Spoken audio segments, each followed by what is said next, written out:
September 24th, 2025. Welcome to This Week in Waukesha, the podcast series brought to you by Civic Media in cooperation with WAUK Radio, 540 AM, 101.1 FM if you live in Waukesha. And we are, as well as in partnership with Word Brown. And it's been a September to remember, both locally and, of course, worldwide. And, I wanted to, before I introduce tonight's guest, encourage listeners, especially first-time listeners, that to go back to a few of the podcasts that I think were very meaningful, especially September, as you know, as we've talked about, is National Suicide Prevention Month. And so at the last two podcasts in August, we had Cree Pennebaker come on, and that was a really wonderful, it was a great opportunity to connect with him again. He's been very open about his own experience, having lost a mother to depression and at gunpoint too. And Kareed really has put himself out there over the years as an advocate for mental health as well as for responsible gun control. And it was great to connect with him and also see him, working on himself and making himself a, priority for good mental health as well as his family, and some of the great tips he gave for really looking out for each other. So definitely encourage you to check out on that one, as well as last week's. I had my neighbor, Rob Kusner, who's a professor at UW Milwaukee, and they're doing some amazing things in power electronics. So if you have some good math students in your family, Ken, or anyone serious about engineering, they should really take a hard look. Just go to Google and type in Grapes Power Electronics or Grapes UWM. That's the acronym for like one of the key programs. And they're basically doing a lot of different things, exciting things about powering electronics for different venues. And like they basically, they're doing work for the Navy there out there at UWM. So, check out that one. And as well as some of the other podcasts too. There's a Waukesha County Green team that I'm really excited to learn more about, and their executive director was on the show as well this month. So, but tonight, to cap off the month, I'm glad to have back an old friend. He was on the radio show, his first time on podcast. I met him long ago when I was in the trade show business, working on a packaging services trade event, and Ken still works in the industry, but he also puts a lot of time into his passion, which is music. This is Ken Maciejewski, or Kenny, from the Black and Blue Hearts, his own one-man band. Is that right? Kinda, yeah. Yeah. Hey, why not? Yeah, kind of my own one-man band, but I have a band too. So, but there's a lot of just me doing things. Yeah. That's great. What's your other band called? So my band is called the Black and Blue Hearts. It's that Nice. Sometimes I do right now a ska music version of that. Well, of right, the you're Black and the Blue founder Hearts of Ska-Appleton, right? Yeah, I come from that background in ska music. So yeah, I have a bunch of guys from the area that I play with for ska events. That's awesome. That's your Detroit roots coming out too. That's when I first heard soft ska, was at a bar in Detroit back in my Michigan State days. That's right. You're a Michigan guy, yeah, and as you know, I grew up in the Detroit area. That's right. Tigers having a good year, right? Tigers are having a good year. Yep. Are they going to make the playoffs? I don't know. I hope so. I don't know. I've kind of transitioned my focus admittedly to the Lions at this point. So that's right. Yeah, they're doing well too. And no, I'm fearful there could be a Tigers Brewers World Series, because I still like both teams. My father was a lifelong Tigers fan growing up in Buffalo, of all places. So I'd still have and I miss Old Tiger Stadium too. I got to go to a couple games there, and I'm old enough to have remembered watching the first time or the last time the Tigers were in the World Series. So was that 1984 when they won it? You mean, or when they played in it? 1984 when they won it. Yeah, that was a special year. I remember it too. So, but hey, no, you got a new song out. I do. Yeah. And what's it called? It's called Little Man. Little Man. Okay. Yeah. And can we're going to be, Max will be playing it into the podcast here later in this first segment, but tell us a little bit about it if you can. Yeah, no, I appreciate you asking, Don. So that's it's a track that I actually wrote a long time ago. I want to say maybe 10, 15 years ago, and my kids were pretty young. And the song's actually, I was having insecurities about my abilities as a parent, as we all do when we're parents of young Yeah. kids, wondering if we're doing a good job, are we messing them up, or what are we doing? So, um, kind of feeling bad about myself as a parent, I actually created these characters in a song that were much less capable parents than I was, to make myself feel better about myself. That's great. Yeah. That's good So, there. yeah, It's yeah. good to So the make song, comparisons. yeah. So the song's literally about these folks that kind of, happenstance get together and have some kids, and it's kind of the mother telling the son not to end up like the father telling the daughter not to end up like the mother, because they had a really interesting start to their parenthood journey. So Yeah. yeah, Neat. Yeah, I guess it's an appropriate title then too, Little Man. It kind of reminds me of the Beatles' Nowhere Man, which was mhm, about John Lennon's father who kind of disappeared on him when he was young. And yeah, I think as did his mother. Yeah, John Lennon was raised by his aunt.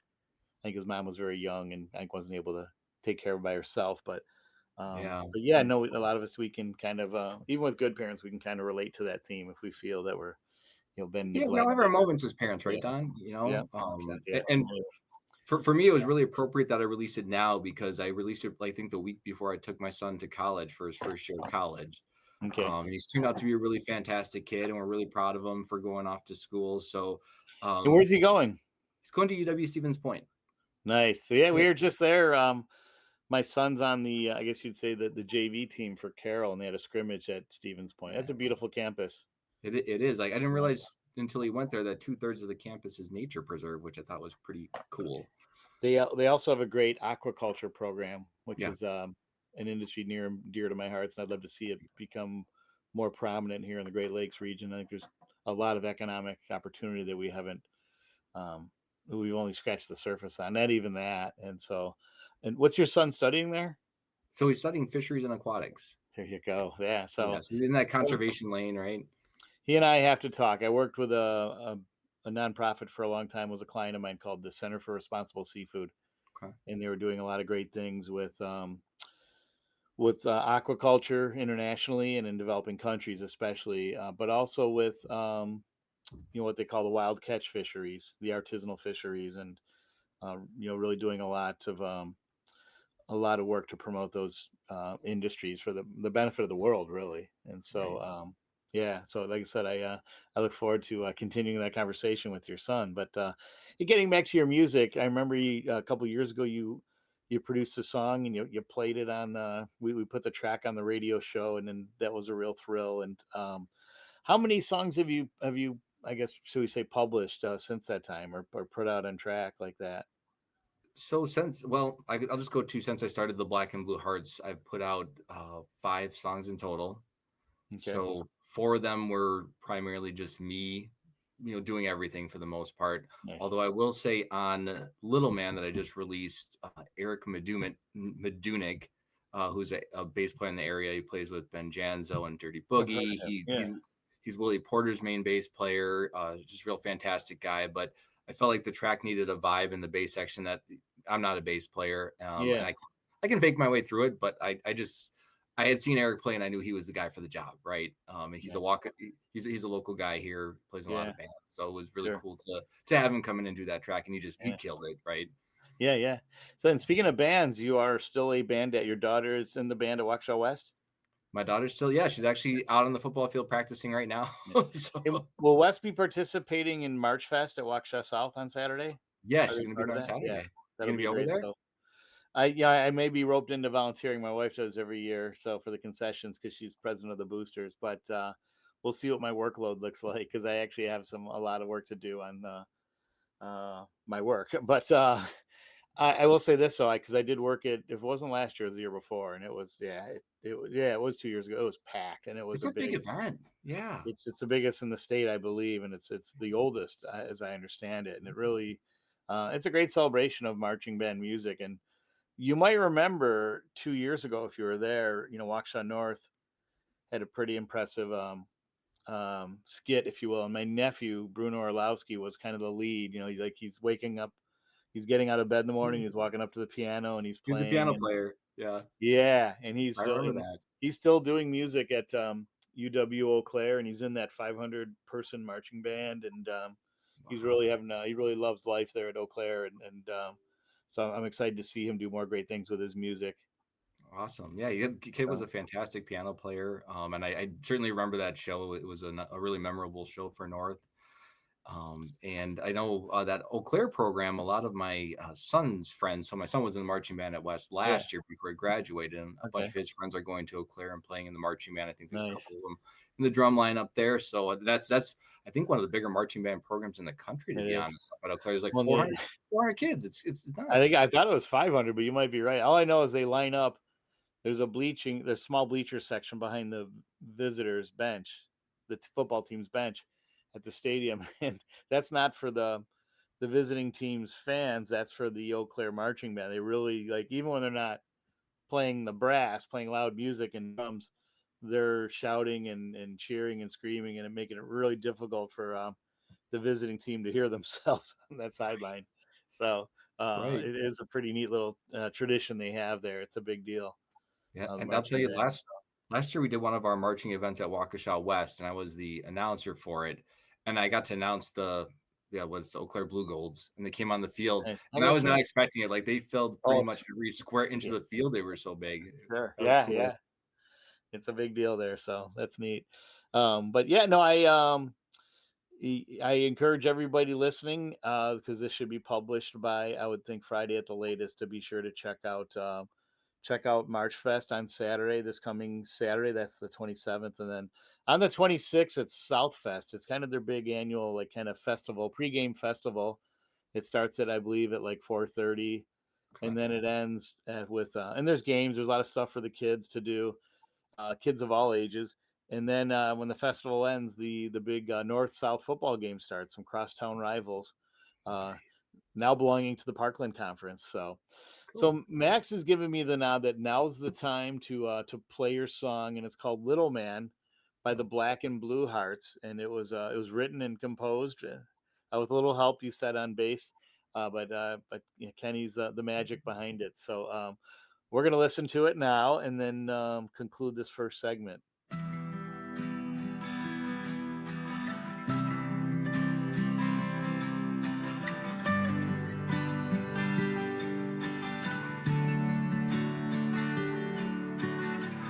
Rub my eyes, arise from bed and try to find where my memory ends, 'cause I can't recall the night before. Step between where bodies lie, 'cause this is where Sundays go to die, and spend the day laying on the floor. Little man, don't grow up a deadbeat just like me. Do like your mama said, and don't end up like your old man. Little man, don't grow up to be a deadbeat just like me. Do like your mama said, and don't end up like your old man. Wake with someone by my side and hope they had a real good time, 'cause when you call, I just ignore. Grab my pants skirt and rub my neck, do one last check for my self-respect, and walk with shame out the door. Little girl, don't grow up to be a floozy just like me. Do like your daddy said, don't you run around with men. Little girl, don't grow up to be a floozy just like me. Do like your daddy said, and don't you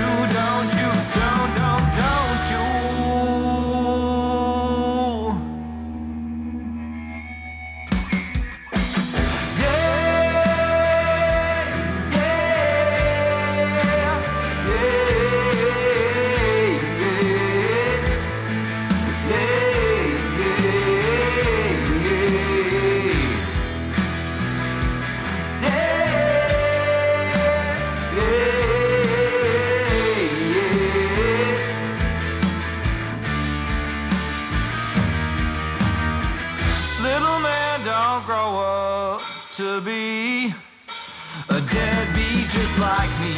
Do like your mama said, and don't end up like your old man. Little man, don't grow up to be a deadbeat just like me. Do like your mama said, and don't end up like your old man. Little girl, don't grow up to be just like me. Do like your daddy said, and don't you run around with men. Little girl, don't grow up to be a floozy just like me. Do like your daddy said, and don't you, don't you, don't you, don't you, don't you, don't.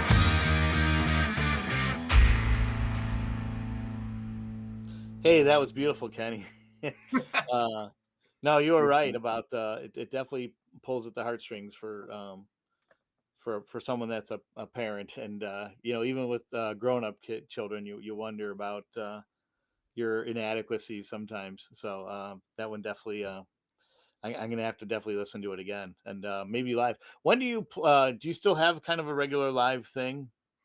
Yeah, I do a sporadic amount of live performances because I'm still parenting and That's right. dadding and Yeah, working and all that stuff. But it's I hard to still do. Yeah. do.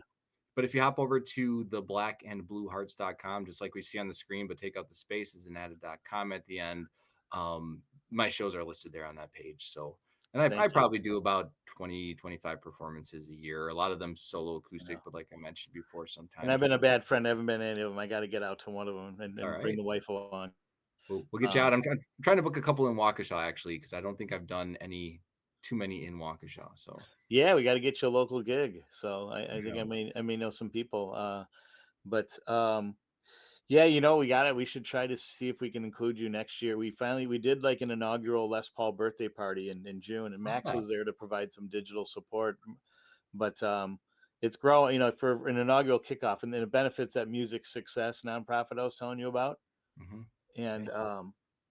we got to connect with this because I know you were interested in helping out or being a part of a committee for a Les Paul festival that could grow. And so we're doing it organically. And those guys, Music Success and Pat Nettersheim, took the first step. So I was gonna show you this. I keep this in my recording studio here. Les Paul and Mary Ford, right? It sits right on my desk. Yeah. Yeah. So, That's wonderful. That's a great. Thanks for sharing. I yeah. love that. And at that first inaugural gig, I met the executive director of the Les Paul Foundation, and I owe her a phone call because she wants to be on the podcast and talk about the mission. And she was a good friend of Les Paul's towards the end of his life. So, Awesome. yeah, so a lot to be continued. But we're going to talk more with Ken about his music and some things going on in Waukesha. On This Week in Waukesha, I want to thank everyone for joining us. Thanks, Ken, for sharing that your gift and your passion with us. And Thank you for having me. looking forward to talking more music, especially about some ska in the next segment. So thanks everybody for listening. Thanks again to Max, who always does a great job, the mighty Max Martinson. And we'll see you on the other side here on part 2 of This Week in Waukesha.